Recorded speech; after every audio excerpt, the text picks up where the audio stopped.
दोस्तों, हमारा देश भारत एक ऐसा देश है जहाँ पर कई सारे धर्म के लोग रहते हैं। इसी तरह हमारे हिंदू धर्म में हजारों तरह की अलग अलग जातियाँ भी है और हर एक जाति अपने आप को बहादुर होने का दावा भी करती है। वैसे दोस्तों, हमारे देश में ऐसी भी जातियाँ हैं जहाँ पर जन्म लेने वालों को जन्म से ही बहादुर माना जाता है और कुछ ऐसी भी जातियाँ हैं जिन जातियों के लोगों ने अपना बलिदान देकर अपनी जाति को महान साबित कर दिया। तो दोस्तों, आज की इस वीडियो में हम देश के 10 सबसे बहादुर और ताकतवर जातियों के बारे में जानेंगे और अंत में हमने कुछ ऐसी भी जातियों के बारे में बताया है जिनके साहस और पराक्रम के आगे हर कोई झुक जाता है। तो आइए जानते हैं इन 10 सबसे खतरनाक और ताकतवर जातियों के बारे में। नंबर 10, रेड्डी जात। विजयनगर राज्य में रेड्डी जाति का उदय हुआ था। यह जाति के लोग अत्यंत साहसी और बलवान तथा पराक्रमी होते हैं। शुरुआत में रेड्डी जाति को शासक के रूप में नहीं माना जाता था। बाद में उन्होंने अपने बल का प्रदर्शन करके इसे हासिल कर दिया और इसीलिए रेड्डी जाति को भारत की सबसे ताकतवर जातियों में से एक माना जाता है। रेड्डी जाति के शासकों में नरसिम्हा रेड्डी का नाम बहुत ही प्रसिद्ध है क्योंकि इतिहास में हमें इनके पराक्रम और साहस के कई सारे सबूत मिलते हैं और यही सब कारण है कि रेड्डी जाति भारत की सबसे ताकतवर जाति है।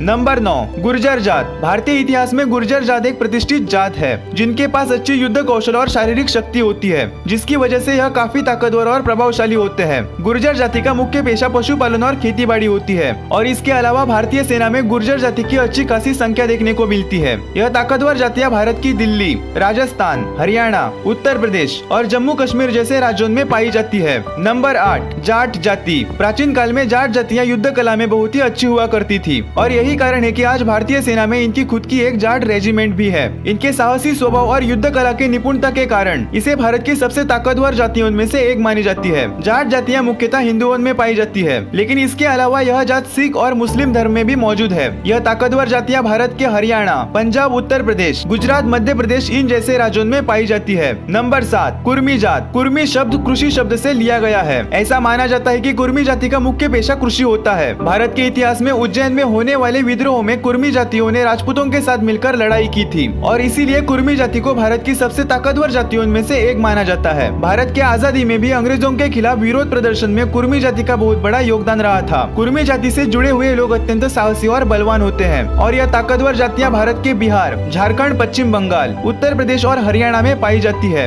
नंबर 6, अहीर जाति। अहीर जाति का मुख्य पेशा पशुपालन होता है और यह शारीरिक शक्ति से काफी बलशाली होते हैं और इनमें अत्यंत साहस और पराक्रम होता है, जिसकी वजह से यह भारत की सबसे ताकतवर जातियों में गिनी जाती है। महाराजा यदु के वंशज को अहीर कहा जाता है, जो कि एक चंद्रवंशी ऐतिहासिक राजा थे और जिन्होंने भारत के कई हिस्सों पर अपना राज चलाया था। नंबर 5, सिख। सिख धर्म को मानने वालों को सिख कहा जाता है। भारतीय इतिहास में उनका योगदान अत्यंत साहसी पूर्ण रहा है और अभी के समय में इनके पास धन संपत्ति के साथ साथ अच्छी शारीरिक शक्ति भी होती है। सिख धर्म में ऐसे योद्धाओं ने जन्म लिया था जिनके नाम से मुगल कांपते थे। इन योद्धाओं का अपने धर्म के प्रति जो योगदान था वह अमूल्य था। उन्होंने अपने प्राण गंवाए लेकिन कभी भी धर्म परिवर्तन नहीं किया और इन सब के कारण सिख धर्म को ताकतवर धर्म माना जाता है। यह धर्म भारत के पंजाब, हरियाणा, दिल्ली और उत्तर प्रदेश जैसे राज्यों में अधिक देखने को मिलता है। नंबर 4, भूमिहार जाति। भूमिहार का अर्थ होता है भूमि का मालिक, अर्थात जिसके पास अधिक भूमि होती है उसे भूमिहार कहते हैं। अंग्रेजों के शासन में भूमिहार बहुत ही शक्तिशाली हुआ करते थे तथा इनके पास अत्यधिक भूमि और शक्ति होने की वजह से उन्हें भारत की सबसे ताकतवर जातियों में से एक माना जाता है। मराठा। दोस्तों, जब बात मराठों की होती है तब छत्रपति शिवाजी महाराज का नाम सबसे पहले सामने आता है। जी हाँ दोस्तों, यह वही नाम है जिसने पूरी मुगल सल्तनत को हिलाकर रख दिया था। उस समय के सभी हिंदू राजा मुगलों के नीचे रहकर काम करते थे, बल्कि छत्रपति शिवाजी महाराज ने तो मराठा साम्राज्य स्थापित कर दिया था। इतिहास में यह भी प्रचलित है कि मराठा हिंदू धर्म के विजेता और रक्षक है। मराठों को 96 विभिन्न कुलों में विभाजित किया जाता है, जिसे 96 कुली मराठों के रूप में जाना जाता है, जो कि क्षत्रिय मराठा होते हैं। और दोस्तों, मराठा जाति के लोग ज्यादातर महाराष्ट्र, गोवा और मध्य प्रदेश इन राज्यों में पाए जाते हैं। नंबर 2, राजपूत। राजपूत का अर्थ होता है राजा का पुत्र, अर्थात ऐसा व्यक्ति जो किसी शासन करने वाले व्यक्ति का वंश हो। भारत में राजपूतों का इतिहास बहुत ही शक्तिशाली रहा है। इतिहास काल में इस वंश ने हमें कई सारे शक्तिशाली योद्धा और राजा दिए हैं और दोस्तों, इतिहास के पन्नों में राजपूतों के मान सम्मान और बहादुरी के किस्से दर्ज है। दोस्तों, राजपूत यह वह जात है जिसमें महापराक्रमी योद्धा जैसे राणा सांगा, महाराणा प्रताप ने जन्म लिया था और महाराणा प्रताप के पराक्रम को आज हर कोई जानता है और इसीलिए इस जाति को भारत की दूसरी सबसे ताकतवर जात मानी जाती है। राजपूतों के अंदर शारीरिक ताकत और निर्णय लेने की शक्ति बहुत होती है। बचपन से ही इन्हें युद्ध से जुड़ी गतिविधियां अच्छी लगती है।